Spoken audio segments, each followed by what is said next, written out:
Hey, everybody, you know what time it is. It is Tuesday night, and it's Tuesday night, which means it's time for Outside the Box. And as we have promised, for the last 2 weeks, we're going to be talking about this thing called addiction.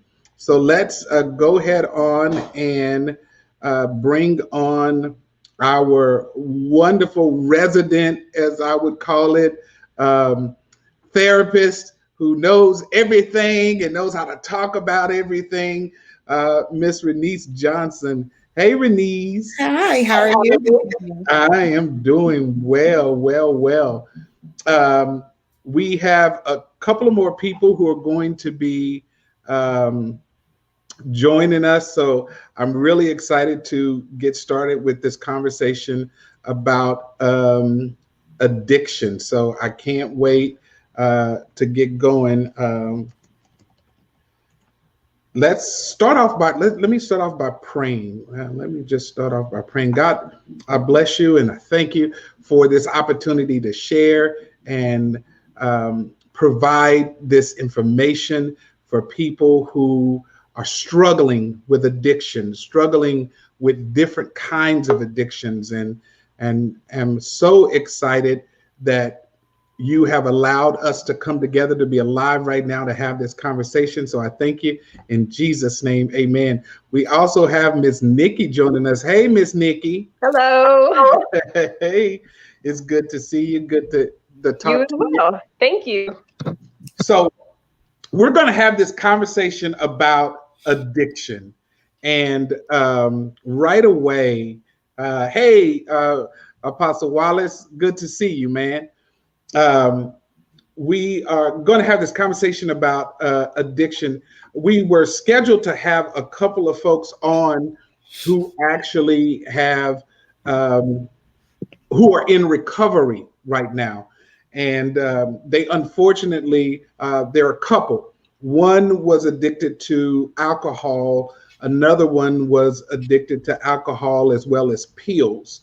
And they're a couple. They met in recovery, and they are thriving right now. But a situation came up; they can't be there. But we still can have the conversation, talk about addiction, and I am looking forward to having that conversation. So let's kind of jump right in. I want to start with you, Renise. Can you give us a real working definition of what addiction is and kind of what that means? So basically, you're looking at a physical and mental, what's the word I'm looking for? Dependence on something despite the consequences. So despite the financial issues, the issues it causes your family, you cannot break this thing. Okay. And there are lots of different types of addictions. And I want to explore each and every one of those because those are because what I've come to understand is there's some things that people are addicted to that they may not have discovered that it was possible to be addicted to. Nikki, you work with folks specifically with alcohol. Is that correct? Yeah, my family owns a drug and alcohol treatment center here in Austin, Texas. So my family has owned it since 1991.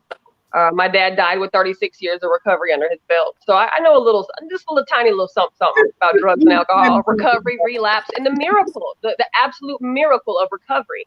So not in recovery myself, thanks to that walk that I come from. But yeah, we have a little bit of insight.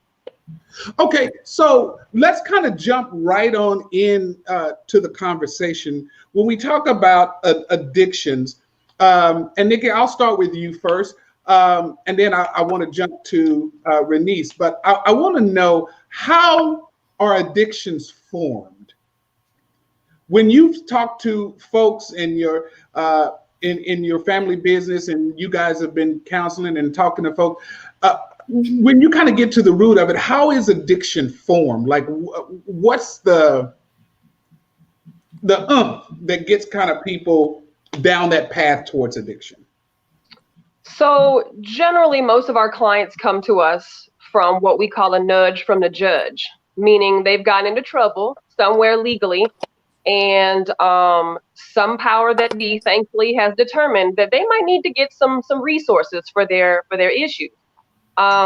So in having those types of clientele, those are different than clients who may go to an inpatient facility with really, really, really good insurance and say, okay, I've got a problem and I need to get some help. The bottom line for each client, whether they are a self-referred client or somebody who's been told they have to get some rehab, is there's a trauma. There's an underlying trauma somewhere. You ask any addict, you ask any alcoholic, you ask anybody in recovery, and they can almost always tell you when's the first time they got high.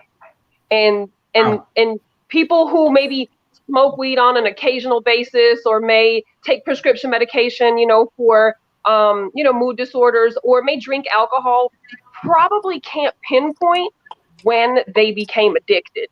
So there's so many components to who and why people become addicted to mood altering substances. But if you think about the word, literally, the words mood altering substances, this is what they do. Then when you get into the science of it, it's all about the transmitters, the neurotransmitters, all of the things up here that keep communication going. These drugs affect the reward system. These drugs, this alcohol, affects the ability to have pleasure, literally, in anything other than seeking that first high that they'll never, ever be able to recreate. And then when you get into the dynamics of all the other parts of life that have been affected by this use, then it's the cycle of addiction. And that becomes the uncontrollable part. Addiction is a disease. A lot of people don't believe that, because people who don't understand how addiction works thinks that you can just quit drinking and it's going to go away, or you can quit using and it's just going to go away. And I mean, obviously, if it was that easy, right, we wouldn't have a business to operate. It doesn't work that way. Once those chemicals find their space in your brain chemistry, reroute and damage some of those synapses and those transmitters and neurotransmitters, literally nothing is more important than getting high or avoiding getting dope sick. So, Renice, Nikki said a word, trauma. Talk about how that trauma really kind of impacts a person's judgment, and kind of what the long-term pathway towards this addiction, how that kind of comes because of this trauma. Well, first of all, trauma means different things to different people. So someone who was abused as a child may experience that trauma differently than someone who's experienced abuse as an adult. Okay. So, oftentimes people start self-medicating. Whatever they experienced was too painful for them to face sober, basically. And 9 times out of 10, it started out with a drink here. Oh, well, that made me feel good. So the next night I'll have another drink that made me feel good. Finally, I can sleep. And then the next thing you know, you're drinking throughout the day just to maintain. Wow. Well, and what a lot of people don't realize is what is happening is your tolerance is building. And when your tolerance continues to build for a substance, it's like anything else. We need more and more and more to get to that desired effect. And literally with some drugs, the ability to ever receive that space where you're like, oh, okay, I'm good, I can put this drink down, it doesn't exist. And then in scenarios where people are not drinking or using, relapse is so high. I mean, we used to always tell clients there's an 80% chance you're going to relapse. And that's not because it's pessimistic. That's because the brain goes into the phenomenon of craving. And so even though I don't want to use, I don't want to lose my relationship, I don't want to go back to jail, I don't want to hurt anybody, my brain is constantly saying, yes, yes, yes, yes, yes, you need this. And so therein lies the added trauma to their cycle. So Bishop Foreman, you've been in, you have counseled people with various forms of addiction. Do you find that they find it, one, do they recognize the seriousness of their addiction? And if so, why is it hard to commit to fighting the addiction? Great question. First of all, Bishop, thanks for having me, and I'm glad to be on with these ladies who are obviously very learned and skilled and erudite in what they do, and glad to be on tonight. I think what Nikki actually just made reference to is the key, the word reward. So if I perceive something as a reward, you telling me that I need to cease it almost seems counterintuitive. Even recognizing that it's a problem when I am receiving that thing as a reward, that becomes a very difficult argument. So even when you talk about the realization of what's happening, interventions, the assortment of those types of activities, the reality is that if I'm viewing it as a reward subconsciously, then that becomes a very difficult thing to fight. Because I'm not seeing it as a problem that needs to be corrected. I am seeing it as something that I need to do more of. And so consequently, when you say a person fighting it, well, why would I want to fight, a reward? That's like telling a kid, let's fight the urge to go get ice cream. That's like telling somebody, let's fight the urge to do something that we have now classified either consciously or subconsciously as a reward. So I think therein lay the challenge. So, Renice, when we talk about addiction, most people only associate addiction with alcohol and drugs, some for pills, Oxycontin and all of these kinds of things. There are other types of addiction, right? So we have, there's addiction to porn or sex, porn, social media. To the extent now that Apple has the ability for you to gauge how much time you're spending on social media, right? Even addiction to something as innocuous as like TV, right? So how does a person recognize this addiction, especially when it's so unclassified in terms of, well, it's not drugs, it's not alcohol. So how do I know that this is an addiction for me? Oftentimes it's hard to recognize that, but if in your thinking, if this is something you have to do on a daily basis, despite wanting to do other things. So like for television, if the only thing you can think about is getting home so you can watch television despite having laundry to do, kids to take care of, then that television's a problem.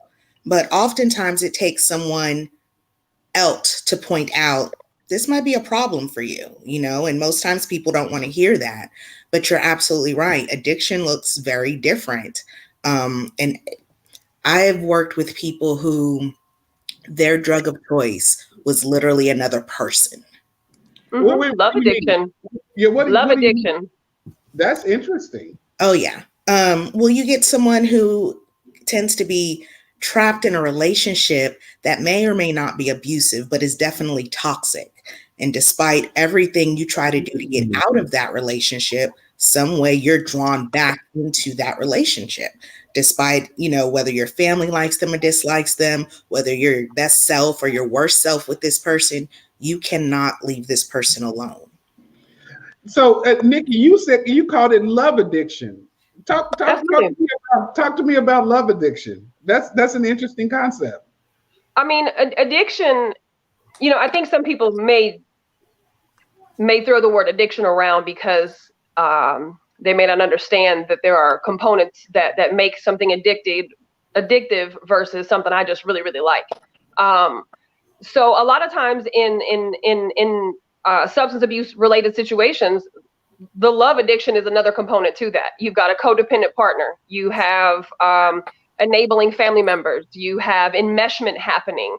You have these dynamics that also aid to why this person is going to have a challenge getting sober, staying sober, changing people, places, and things. Love addiction is the same thing. If there's an increase of tolerance or a decrease of tolerance, I'll just throw out a couple of the things that are classic in DSM criteria. Addiction, increase of tolerance, decrease of tolerance. That's love, sex, porn, drugs, alcohol. Things getting put on the back burner, spending too much time obtaining, using, recovering from, continued use despite consequence. So I know this is going to, cause me a problem at work, in my relationship, with my health, with my legal status, me being able to be a functional parent and get out of bed and take the kids to school and make breakfast. And, so when you start kind of just checking off the list of things that have become affected by this person's use, be it drugs, alcohol, sex, love, porn, internet, gambling, all of those things, typically people don't just have an addiction to one thing. There's multiple facets to their traumas that kind of keep them in those spaces. But yeah, love addiction. I don't know which is worse, but love addiction is hard because how do you tell somebody that love is a bad thing, right? But when that love is clearly causing, issues, then we got a problem.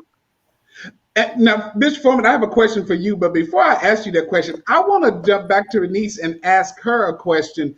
When Nikki was talking about kind of all of these things, you were kind of in the background shaking your head, like acknowledging, hey, she's on it, she's right. So is addiction? Oh, I just lost the thought that I was about to go down the path. That was so good.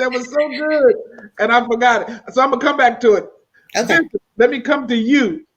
Is there a difference between addiction and obsession?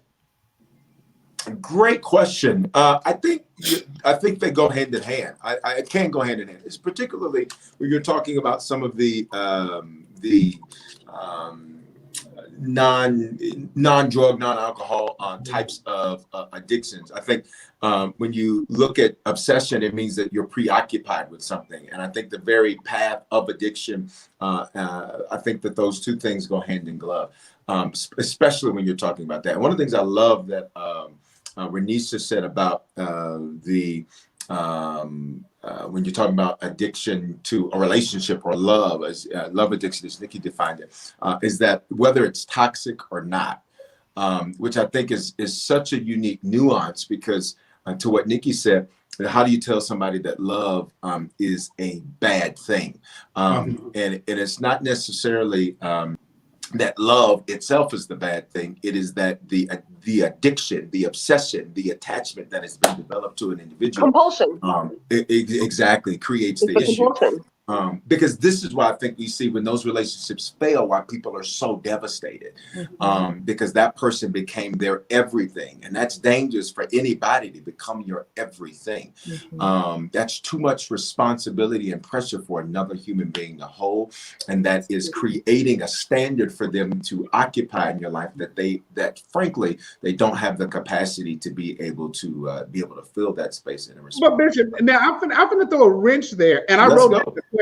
I got two question for you. So I didn't forget it. I wrote it down so I wouldn't forget it. But I want to throw a wrench in there. But don't we kind of tell people as a society that when you get in a relationship, that has to be your primary thing? That has to be what over everything else? Doesn't that relationship have to take that kind of precedent?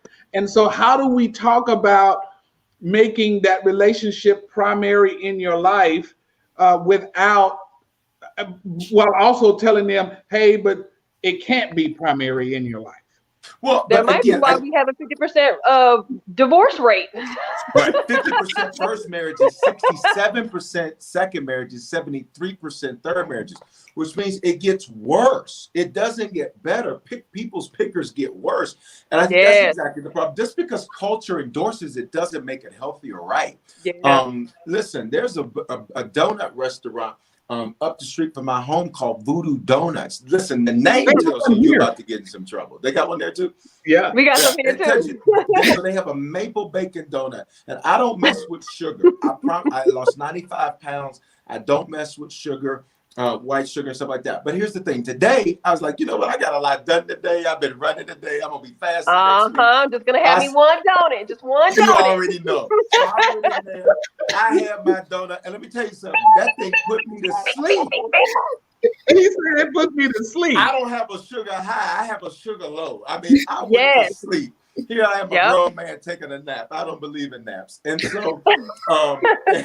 so, just because culture says that it's right or good, does not necessarily make it right, nor does it necessarily make it healthy. And so I can be overjoyed, but not obsessed.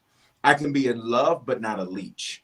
And so I can be aspire to be greater for them, but not toxically attached to them. And so I think therein lay where you run into many, many issues. And then let's even push the envelope further, Bishop. Unfortunately, many people, even in Christianity, have very bad notions and very bad beliefs about love and relationships and family even. Because for many people, they are addicted to the applause of their family, but their family is toxic. They have the Addams family. And so The that's Addams family. toxic. They're kooky and they're spooky, right? So, all together ooky. So at the end of the day, just because culture is saying this is good, culture saying go get that donut, and that donut put me out. I was out. I'm just saying. Okay, so Renice, here's my question for you. Is there a thing realistically, and Nikki said something, and that's what made me think about it, and then I completely lost it. But is there a thing, because she said people can be addicted to multiple things, but is there a thing called an addictive person or an addictive personality or addiction trait? Is it something that you can inherit? I mean, so all of that kind of stuff. So that's the question for you. Is there this addictive person, personality, or trait, or any of that kind of stuff? Absolutely. Like with most mental health issues, you can have a predisposition. So if mom was an alcoholic and grandma was an alcoholic and great grandma was an alcoholic, you need to watch your alcohol intake. Guess what? And the other thing about that is oftentimes I've worked with people who have just traded addictions.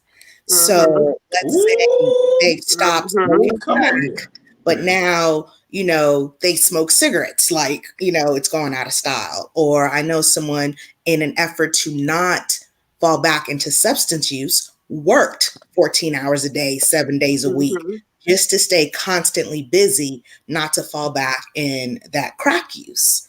So, or people who have, you mentioned you've lost weight, people who've gone from eating terribly to obsessively eating healthy and being at the gym 4 hours a day. So I've worked with lots of people with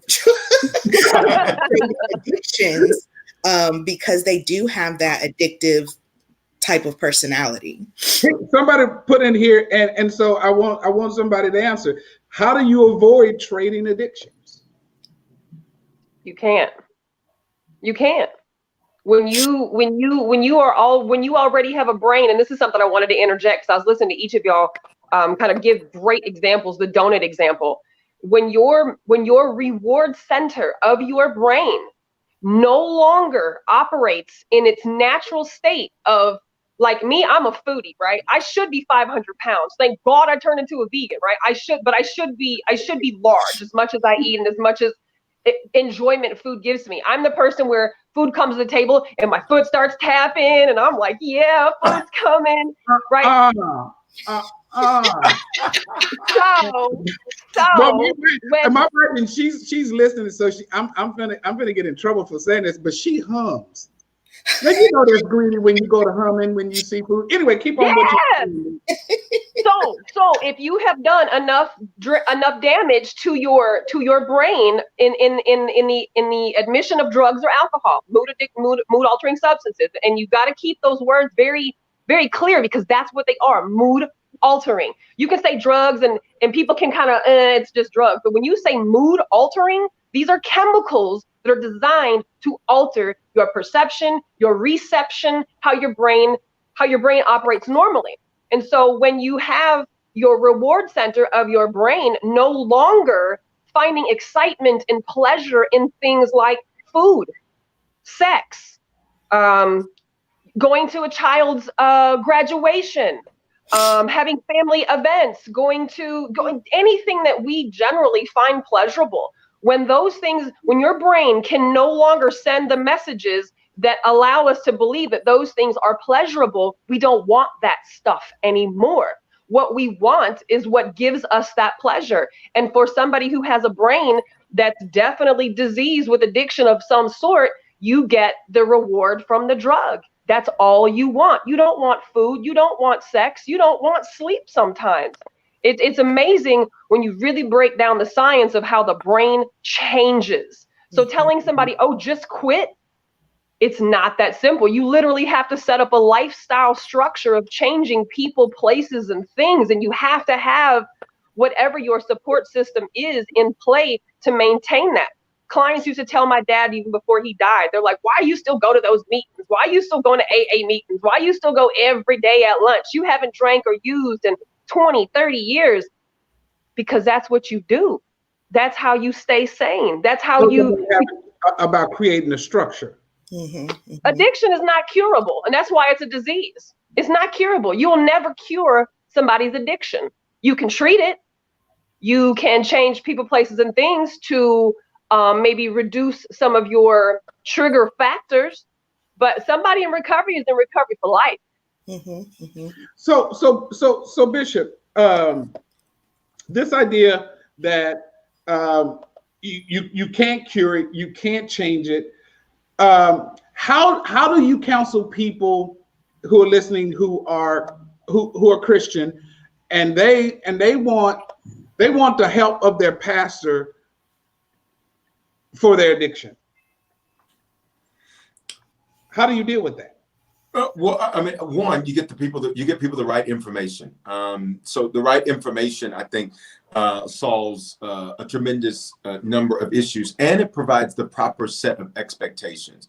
At the end of the day, if we're honest, if we look at the medical industry, for example, Tylenol is not going to do anything other than mask what it is that I'm dealing with, right? It's going to mask the headache, mask the issues. And so the reality is, I love the way they just made reference to that, is they're getting the right information, setting the proper expectation, and that being that this is what you need to do in order to alter your life, alter your circumstances, alter your environment, so that you can do that. And that's a very spiritual principle, if we're quite frank with it. Jesus, for example, Mike, there's this man that's got a tremendous number of issues, and Jesus says to him, he says, okay, listen, he says, you're healed, but go and sin no more. Change your environment, change who you're around, change, because there's a reason that you got caught up in that in the first place. And so I don't mean to overcomplicate addiction, but the end result is therein the same, is that there has to be changes that provide you an environment to where you're not able to easily grab and access that particular substance that's not good for you. I do have a question for the ladies, because one of the things I think that sometimes can come up when you're dealing with addiction is shame. And I would throw this question to you both, and start with Renice and then go to Nikki, is how do people deal with shame? Because for most people, so like I'm an alpha style male, that's the type of man I am. And those type of men tend to struggle with addiction because they don't want to admit that. Yeah, y'all are fun in group. Let me tell you how much fun y'all are in a process group. This is the first time I've ever been put in a y'all. My God. I'm just saying. Those men in a process group, boy, let me tell you. Right. And I get that. And I think that shame, though, to take off all of that and to deal with that shame can be very difficult. If we want to go Bible, you can look in the garden where God asked him a simple question. Did you do what I said not to do? And his shame makes him blame the woman you gave me. And so that's the nature of shame. So what do you say to someone that's listening right now that says, listen, maybe they're not addicted to drugs or alcohol, but they are addicted to porn. They are addicted to a relationship. And, they're like Anime Bullock and he is Ike Jr. I mean, it is just awful. What do you say to somebody who their shame won't even let them deal with the realities of the fact that they may have some addictive behaviors? Well, honestly, it would depend on the person. Some people you can kind of push and put it in their face and bring it out. Other people you have to be gentle with because that shame and that guilt is so deep. So first you have to make it an environment where I understand you're addicted, but this is a safe place and we're going to tackle this hard stuff. We're going to get into this root, nasty stuff, the trauma. As Nikki mentioned, these mind-altering substances change the chemistry of your brain. Well, so does trauma. So your brain is all wonky now because you've been traumatized. Now you have this substance abuse or addiction issue. And so you have to open them up to the fact that this is an issue, but you're not alone and you can work through this. This is something that we can work on, work through, and you can live your life healthily. But first we have to call it and we have to look at it. Nikki, what would you say? I think that the person certainly has to be at a space where they acknowledge they have a problem, one. Because if you don't acknowledge we got a problem, then I could tell you the sky is blue all day. You're never going to believe the sky is blue if that's how you feel. So I think once a person has maybe gotten to a place of acceptance where they identify that, yeah, I got arrested again, or yeah, I whatever the situation may be, I am a absolute firm believer in you go to your people, you go to your community, you go to your village, and your village in the aspect of substance abuse is people in recovery. You go to what works. My dad was a big 12-step blue book thumper. I don't know if you know what the blue book of addiction, the Alcoholics Anonymous is a blue book, the Narcotics Anonymous is black. But my dad was a big blue book thumper and believed in nothing but the 12 steps to get a person sober and to keep a person sober. And as modalities have changed, of course, over the last, 50 years, there's Celebrate Recovery, there's Rational Recovery, there's so many different support groups, but I don't want to say it's a disservice to try to treat somebody with a malady that you've never had, but it's so beneficial to see a therapist or to get involved with a group of people who's got the same thing, because that's where you identify. That's where the shame comes away from. That's where feeling like, okay, I am a good person. There isn't anything wrong with me. I didn't do something to deserve this, because a lot of the times our addicts and alcoholics, they're constantly judged by their family and their friends about what they should do, what they shouldn't do, and how terrible they are, and how many times they screwed up the family system, that who's going to want to go to you for help? Sure. So when we get family call us crying, what do I do? How do I fix this? We tell them you got two options. You can either sit there, hold on, I'm sorry, my phone's ringing. You can either sit there and, try to do this for them, or you're going to have to learn that you may not have any control over this whatsoever, and you have to watch them crash and burn. But when you know how to get to those resources, you get them to those resources. You get them to an AA meeting, a 12-step meeting, whatever their church spiritual advisor is. But you really got to get them around folks who are of the same community. What I'm hearing you say is a non-judgmental environment really is very important to dealing with that. Absolutely. Right. I have another question, and Bishop, I know you just posted a question that I'll let you do, but I have a question because you real quick, my volume is terrible. I can't hear you very well. Can y'all hear okay? Do you have an Android? I do. That's the reason. That's the problem, right? I knew you had an Android when you started having trouble. I knew. Yeah.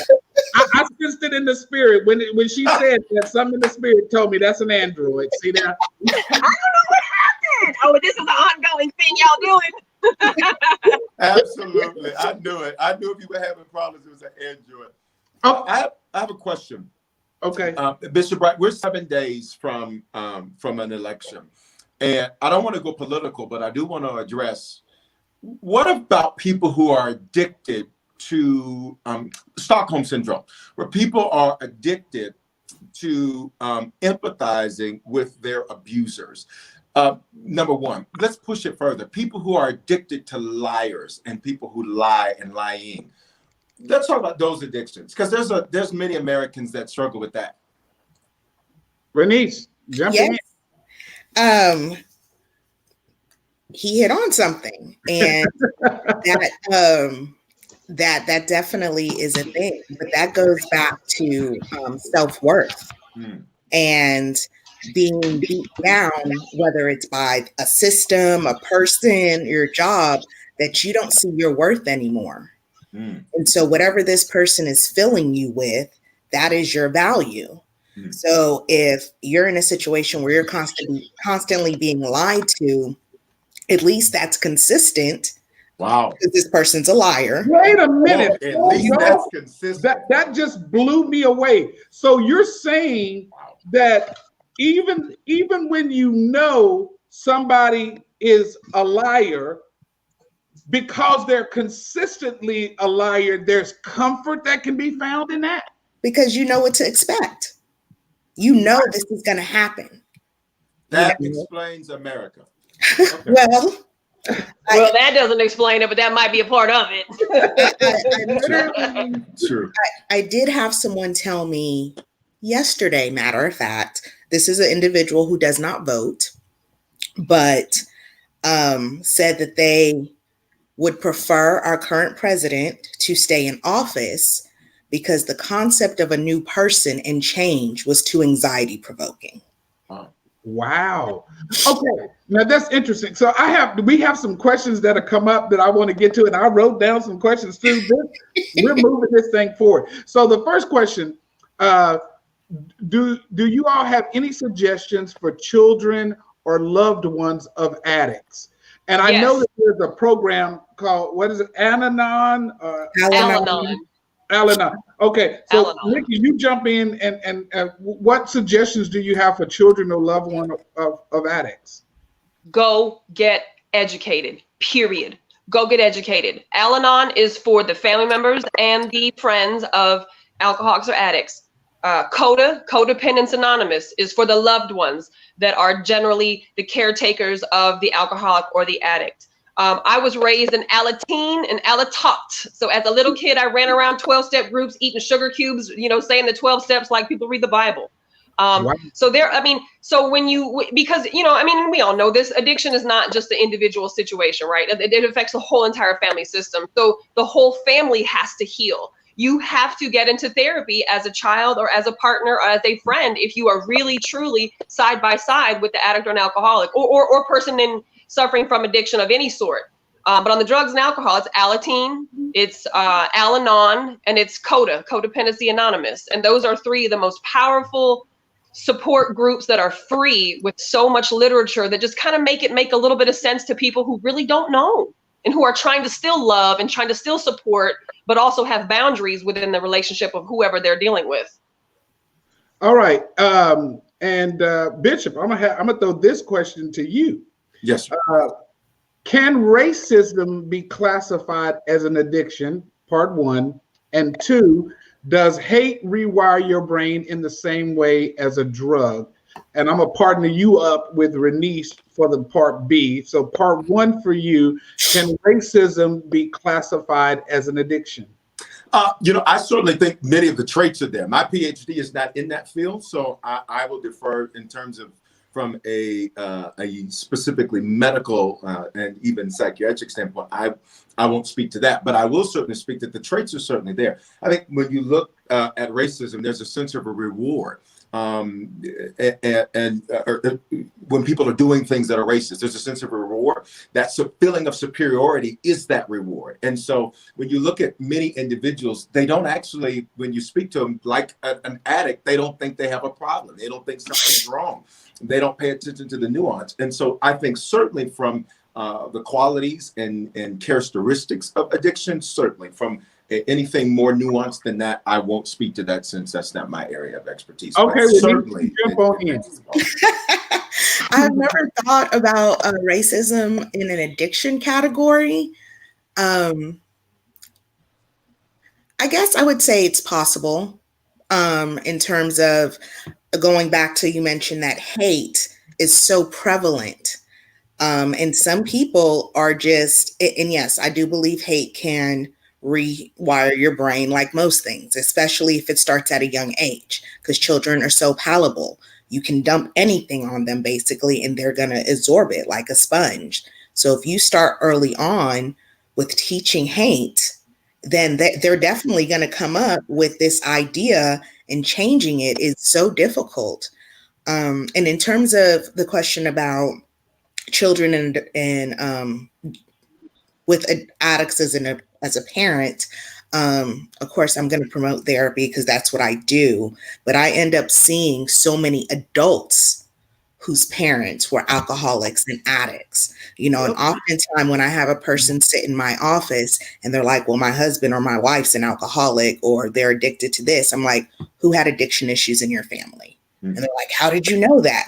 That's how you end up with this addicted person, because that's so they were drawn to the addict because of what was in their background. And not intentionally, by any means. They often will fight hard against it, but somehow still end up in this situation where their partner is an alcoholic addict. All right, we have another question, and then I have two more that as y'all talk, y'all make me think of things. So this question says, how do you help someone that constantly believes their own lies? Anybody? You don't. You can't. You don't. You have to help you to understand that that's who they are. And when you accept people for who they are, then you learn. This is what codependency and Al-Anon teaches you. You didn't cause it. You can't. What is it? You didn't cause it. You can't change it, and you're not responsible for it. There's 3 C's in it, but you identify that this is about them, and nothing you can do is going to make them do anything. So you can't. You have to. This is where you let go and let God, if that's what you subscribe to. But you can't make somebody. Well, that's crazy. No, it doesn't work that way.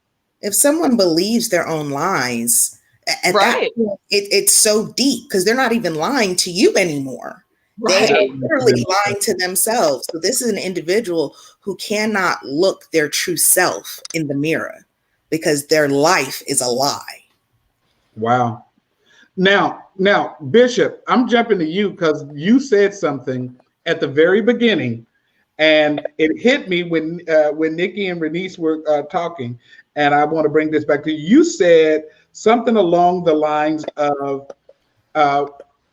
family, and family not even being what family is. I don't want to put words in your mouth, sure, but you said something about family. I want you to talk about what family really is. Sure. So I'm going to go biblical there. So there's a time in the Bible, Jesus is preaching, and his mother and brothers come, they knock, and they want to get his attention, which tells us several things about even the dynamic of Jesus. One of the reasons I love Jesus and I love the Bible is because you see the theanthropos that he is, 100% God, 100% man. So what's man can't believe is God, so what's God can't believe is man. Because even he had family issues, right? Joseph is missing. Some theologians say that he had died. The Bible doesn't say that. We don't know what happened. We know in Hebrew culture, him as the oldest brother, as is true in most cultures today, that oldest brother, that's an android, that oldest brother, I'm just messing. Okay. I have a hatred for android. I have a, it ain't okay. Listen, all right, when I drop a donut on your door, you're going to know who it came from. I didn't cause it. It's not my responsibility. Next time you see donut. I'm just giving you a tough time.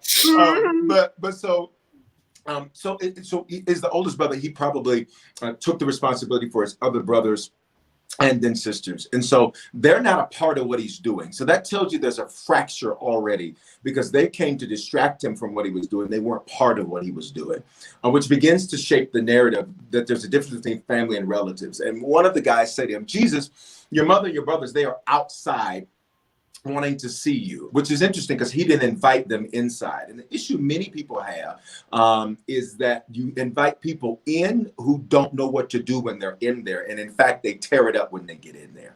That's in life, that's in business, that's in ministry, that's in your marriage. You got too many people inside that don't know what to do with what's inside. You keep your valuables inside. So you have to make sure you have people that can respect and recognize value inside to do that. And so Jesus looks at his top 12 guys, and he points to them and he says, who is my mother and my brothers and my sisters? He says, whoever does the will of my Father, this is my mother and my brother. Those are family relationships. So Jesus in that moment redefines family from relatives. Family means that we're headed in the same direction. Relatives means we share a common bloodline. And that simple distinction solves most of life's issues. It's just like in the Bible, as is true in life, is most of the problems and the drama and the warfare and the fighting and the issues and all of these things, all of that trauma for many people, it goes back to what has been improperly classified as family when it's really relatives. Wow. I happen to teach the same principle, so you and I share that. I just wanted you to say it. Okay. Sure. So now let's this is for both Renice and for Nikki. Some addictions are public, obviously, where people can see. At some point, the drug addict, they display. Although there's some functional drug addicts, because I've known some functional drug addicts and some functional alcoholics that you really wouldn't know unless you were close enough to them. But there's some addictions that are very open and very public. But there are some addictions that are also very private. How does someone reconcile, I think, that those things that are private as real problems, those that people can't see? Because if I'm drunk with you all the time, yeah, I hear you talking about that. How does a person come to fix or deal with those addictions that are not so publicly visible? I would say, again, it's about, education and knowing how this is affecting your life. Some of the private ones would be like sex or pornography. Sex, unless you're married, you can sleep around with anyone and it's not a problem for anyone, unless it affects your marriage. Porn addiction, you can do, people watch porn at work. They're not supposed to, obviously, but that's, again, how if you're on company time watching something inappropriate on your company computer that they monitor, that's obviously a problem. That's a whole addiction. So typically, even the private addictions have some type of public consequence at some point in time. Okay, all right. What's done in the dark. I like that. Nikki, you have anything to add? So this is why denial is what it is, because we in addiction, we will rationalize, we will justify, and we will blame everything under the sun to minimize, to excuse our behavior. So a lot of the times, one of the very first questions that one of our regular old assessment tools asks, do you think that you're a normal drinker? And you can only imagine what percentage of people ask, well, what's a normal drinker? Define what a normal drinker is. Because, it's a gender. Is that a defense mechanism, Nikki? Well, I think it can be both sides, right? But what a lot of the times you see for people in addiction is they only, their social circle or their circle has become people who drink or use in the same type that they do. So now, it doesn't look abnormal to me because they drinking just as much as me, they're using just as much as me, like they're doing the same things. So this is why denial is what it is, because in addictions we create these lifestyles to justify what we're doing, to make what we're doing be okay, to show the world that, well, I go to work and I have a job and I'm educated and I pay my bills and I own a home and I come home every night, so I don't have a drug and alcohol problem. I'm just drinking at work. And private versus public, they never always stay private. They think they're private. They like to believe nobody knows, but best believe somebody knows. And the minimization point of it, whenever we have new clients come in, we do assessments as well. And one of them is about their history of alcohol and drug abuse. And I cannot tell you how many times I have a person tell me, yes, they used in the past. They're not currently using. And I'm like, okay, can you tell me the last time you used X, Y, and Z? And they're like, last weekend. but for that person, 7 days of abstinence is unbelievably remarkable. So for them, they're like, I'm not using, and they may have never had 7 days of sobriety. So for us, it's like, we meant last year, right? But to them, they're like, this is everything. You're right. Mm-hmm. And the first thought is, last weekend, that's pretty current. That's pretty recent. But you're right. For them, it's like, it's been 4 days. That's, 4 days for them. That's a long 4 days. Wow. So now I kind of want to shift just a little bit. How much...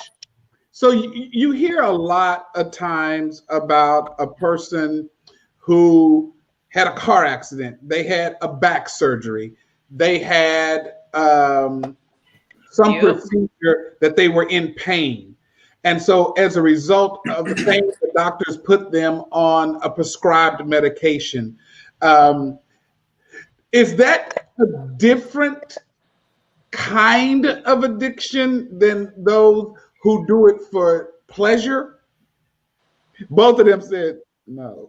That's part of the justification. That's part of minimalizing. Oh, well, I don't do dope. I don't shoot drugs. I don't do coke. I don't do those things. I don't live under a bridge with a paper bag. I'm not homeless. So they find ways to disassociate themselves. At the end of the day, a drug is a drug is a drug.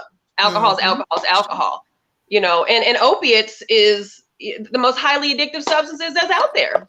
Overly prescribed. Doctors get paid to prescribe it.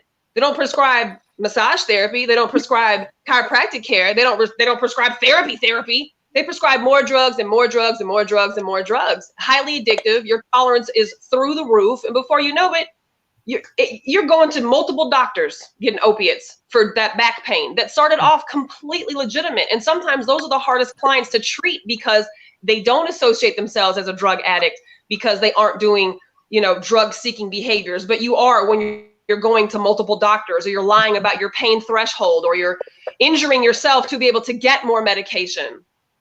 Wow. No, they're the same. They're the absolute same. So Bishop Foreman, this brings me to something that I know we all have heard. Everybody who's watching has heard. Remember when Whitney Houston was on that interview, and they were talking about, and they asked her if she did crack, and she said crack is whack, right? Basically, I can afford cocaine. I don't have to do crack. Is there this mentality that some addictions are better than the other that you found? Oh, yeah. Oh, hell yeah. Yeah. Absolutely. And people are very, the experiences I've had working with people is they're almost a little stuck up about how their drug use, So I've worked with some meth addicts, who injected it, and when I asked, do you, inject, they're like, no, I smoke. Oh, no. They're very right. For now. Exactly. For now. Eventually they'll be shooting it. That's just how it goes. Absolutely. There are some addictions that people view as, not as severe as others, even within the addiction community. Wow. So Bishop, how do you bring them back to earth? Well, a person's got to want to be back on earth. I think the reality is I think it was Abraham Lincoln that said this: a man convinced against his will is of the same opinion still. And so if an individual, it doesn't matter how much truth is being presented to someone who does not want to hear it, does not want to believe it. And so I think not just with addiction, but in life, right? When you present truth to someone who is arrogant, someone who's pompous, someone who believes that they are superior than because they don't do what somebody else does, you run into the same issue. Because what about people who are addicted to their thought that they're morally superior to other people? So it is the same thought of, well, sure, they gossip, they do this, but they don't cuss, but they don't smoke, but they don't drink, but they don't this. Yeah, but you a hoe. And so, or whatever it is. Right. I mean, and here's the deal. Jesus loves us all. But the point is that sometimes we become morally superior and be addicted to that. So to your point, and just to be clear, there's no judgment to anybody for any reason, for anything. But I think at the end of the day, we all have a tendency to do that, to look at, well, at least I don't do that. And I think that has to be something we all have to be consistent to check on ourselves. Because the truth is, whether you believe the Bible or not, the principles are true regardless. You don't have to believe in gravity. You walk off of the building, you're going to fall. The principles are true, which is pride comes before a fall. And so we always have to check ourselves to make sure that we haven't developed an arrogance to and I think especially those even that deal in these realms, that are therapists and doctors, et cetera, in this realm. Because sometimes you can become what you treat and not recognize it. Mm-hmm. Wait a minute. What do you mean? What do you mean by that? You can become what you treat. You can become what you treat. So it is very easy. Every lady that's watching right now has gone to a hairdresser whose hair was toe up. Every man watching right now has gone to a barber whose hair was not good. Every woman watching that goes to a nail tech went to a lady whose nails looked like she needed to be on the other side of the table. So if we keep it really simplistic, all of us go to somebody to solve a problem when sometimes the very person solving the problem has the exact same issue. And so sometimes it can be very, you can become that thing and not realize you've become that thing because you're so busy treating and helping that thing. Okay, so Renice, I'm gonna start off with you. Question: how does a person know when they are an enabler? I saw that question. Okay, so are you making excuses for this person? Are you helping them hide their addiction, despite everything? Are you the one cleaning them up in the morning so the kids don't see them passed out on the couch? Are you the one borrowing money or trying to figure out funds because your partner can't go to work because they're drunk or high all day? Are you making it easy in a sense for them to continue this behavior? Do you rationalize this behavior? Well, I nag him, or he has a rough job, or she came from a family of abuse, making excuses and essentially telling this person this behavior is okay no matter what it's doing to us or doing to you. What a powerful question, and what a great answer. If you're making excuses for the behavior, if you're covering for the behavior, check the box. You are an enabler. Yeah. Wow. You're an enabler. That's amazing. Well, listen, guys, we are kind of at the point of the end. I want to tell all of you, thank you so much. You guys have brought valuable information to the table. Valuable information. Bishop, I have one more question, sir. I don't mean to cut you off. What do you do? It's a very important question. I have to do it just because we've been having fun. I have to do it. What do you do to someone who's addicted to an inferior phone, like an Android, who they see it doesn't work? I got a question. What do you call a stranger who keep talking about my phone? You call them Bishop Foreman. I'm saying I got invited. You talking about me? I'll give you a I have an Android too. I have an Android, and I refuse to go to the iPhone. My wife was an adamant Android person. Every Samsung Galaxy Note that came out, that was her thing. And she would give it to me, and I would have such trouble figuring out just how to do simple stuff with it. Somebody gave me an iPhone. It's intuitive. You just we know. We know.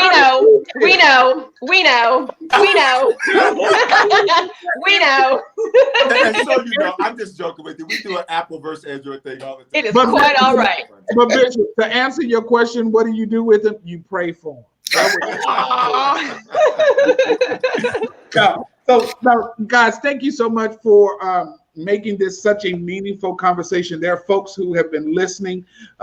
And we stream this on several different platforms at the same time so that people wherever they are can watch it. And I'm telling you, you guys made a great impact, providing great information. And I want to thank you for that. Next week. Say something? Yes, ma'am. I'm sorry. I just want to make sure I say something before you tap out on me or my phone might die. I definitely want to put it out there that if anybody who's listening to you, I know that people probably have multiple resources to come to, and I'm not going to do a plug for my business. That's not what I came on here for. But I do want to say if anybody does have if they want to talk, just hit me up on social media. I'm not here to try to push somebody into coming into our business by any means, but I do want people to know that there are resources out there. We are for the people. We are not part of the system. And there's so much free help, cheap help, expensive help. And it's very overwhelming to navigate this for a lot of people who don't know how to do this. So please, please, please reach out. I am more than happy to be a compass somehow, some form. If anybody's listening to me talk and they're like, I need to talk to that lady, then come talk to me, or the woman above me, because she's a therapist practicing. So, I'm sure we can get you to some places if you are looking for some resources for real. Thank you, Nikki. That was really good. Renice, tell people how to get in contact with you again if they want to set up a time to talk to you. Absolutely. You can either email me at rjohnson@Gramercy, that's GRAMERCY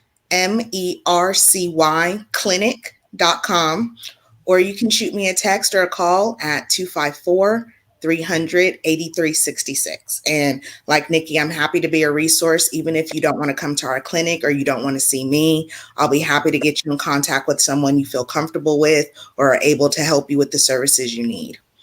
All right. Next week, I'll be honest, folks that are listening, next week, I haven't decided if we're going to do the show, only because next week is actual voting day and I don't want to deter anybody. So I just made the decision. We will not have Outside the Box next Tuesday because I want to make sure people have the time, the space, the opportunity to go and take care of their civic duties and vote. That is so important. However, join me Monday. This same bat time, same bat channel. Join me Monday for Monday Motivations, Motivating Mondays, and we're going to talk to you about that. So goodbye, everybody. Thank you. Have a great rest of the week. Bye. Thank you. Pleasure meeting you, ladies. Thank you. You as well.